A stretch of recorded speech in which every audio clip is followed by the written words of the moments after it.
भगवान को या गुरु आदि परम पूजनीय व्यक्तियों को साष्टांग प्रणाम किया जाता है।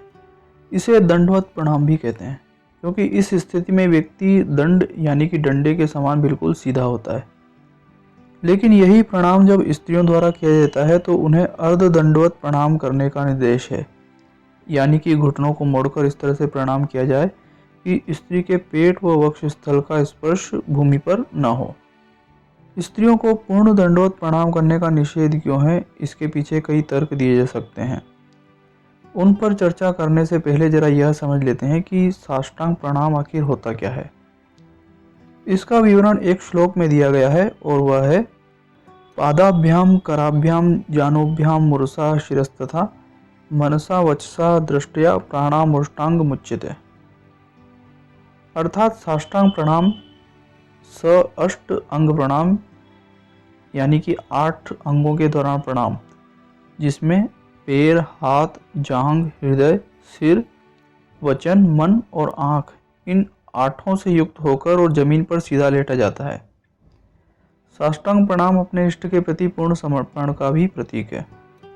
स्त्रियों को पूरी तरह लेटकर प्रणाम क्यों नहीं करना चाहिए, इसका उल्लेख एक श्लोक में मिलता है। ब्राह्मणस्य गुदम शंखम शालिग्रामम च पुस्तकम वसुंधरा न सहते कामिनी कुचुमर्दनम। ब्राह्मण शालिग्राम, शंख और पुस्तक को धरती पर बिना आसन के नहीं बिठाना चाहिए, स्थापित नहीं करना चाहिए। साथ ही स्त्रियां प्रणाम करते समय घुटने मोड़कर इस तरह करें कि वक्षस्थल भूमि को स्पर्श न करे। यदि ऐसा न किया जाए, इस नियम का पालन न किया जाए तो धरती को यह सहन नहीं होता है। अब इस श्लोक में जो कहा गया है उसके समर्थन में कई कारण हो सकते हैं, जैसे कि शुद्धि अशुद्धि का ध्यान रखना, वैज्ञानिक कारण, आध्यात्मिक या लौकिक रीति रिवाज आदि। अब ब्राह्मण के विषय में विचार करें तो संध्या गायत्री युक्त योग्य ब्राह्मण सम्मान का अधिकारी है, अतः उसे आसन अवश्य दिया जाना चाहिए। इसी प्रकार शंख शालिग्राम का उपयोग पूजा में होता है, इसलिए उसे भी साफ सुथरी जगह पर रखना चाहिए। पुस्तक आदि पवित्र ग्रंथ को भी सम्मानपूर्वक किसी वस्त्र या लकड़ी की पीठिका आदि पर ही रखना चाहिए।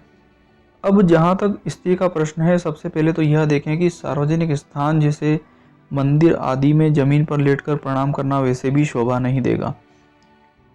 यह सभी तर्क लौकिक व्यवहार में दिए जा सकते हैं।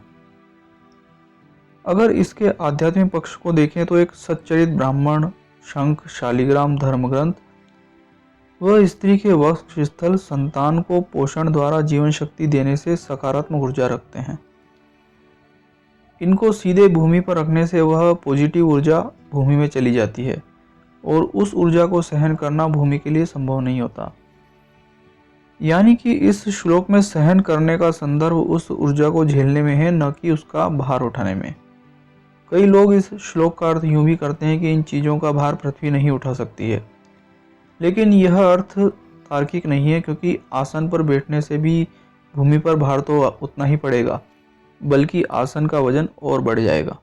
इसलिए यहाँ पर भार उठाने से तात्पर्य ऊर्जा को झेलने से ही समझना चाहिए, न कि वजन सहन करने से।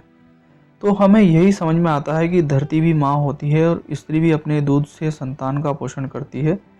इसलिए धरती माँ को एक दूसरी माँ के वक्षस्थल का स्वयं पर मर्दन कष्टकारी अनुभव होता है, इसलिए इसका निषेध किया गया है। इसलिए लौकिक व्यवहार की दृष्टि से या आध्यात्मिक दृष्टि से स्त्रियों को अर्ध दंडवत प्रणाम ही करना चाहिए, पूरी तरह लेटकर प्रणाम नहीं करना चाहिए। यह संस्मरण आपको कैसा लगा, इस वीडियो के कमेंट में लिखकर हमें जरूर बताइएगा। धन्यवाद। अगर अभी तक आपने हमारा चैनल सब्सक्राइब नहीं किया है तो सब्सक्राइब बटन पर क्लिक कीजिए और साथ ही बेल आइकॉन पर भी क्लिक कीजिए, जिससे कि हमारा कोई भी अगला वीडियो आपसे छूट ना पाए।